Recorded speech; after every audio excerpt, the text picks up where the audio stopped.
Hello बच्चों, let's read the question. The question says depression in freezing point is blank space pronounced if camphor is used as a solvent in place of water for the same amount of solute and solvent. So first of all we will check the key concept of the question. So key concept of this question is that depression in freezing point यानी कि delta TF जो होता है वो होता है KFM. तो अगर सॉल्यूट और सॉल्वेंट की सेम अमाउंट ली है तो मोलैलिटी सेम होगी. मोलैलिटी क्या होता है? मोलैलिटी होता है moles of solute divided by mass of the solvent.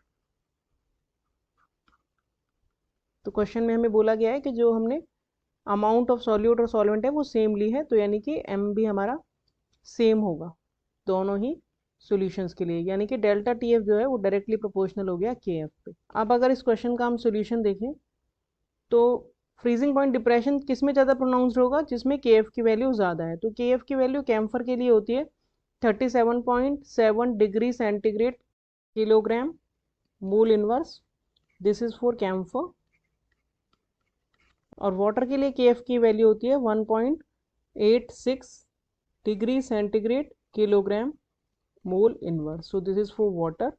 यानी कि डिप्रेशन इन फ्रीजिंग पॉइंट, क्योंकि के एफ कैम्फर का ज़्यादा है तो ये भी depression in freezing point camphor में मोर प्रोनाउंस्ड होगा. तो यानी कि इसका आंसर हो गया depression in freezing point is more pronounced if camphor is used as a solvent in place of water for same amount of solute and solvent. So this is our final answer. Hope you understood the solution well. Thank you.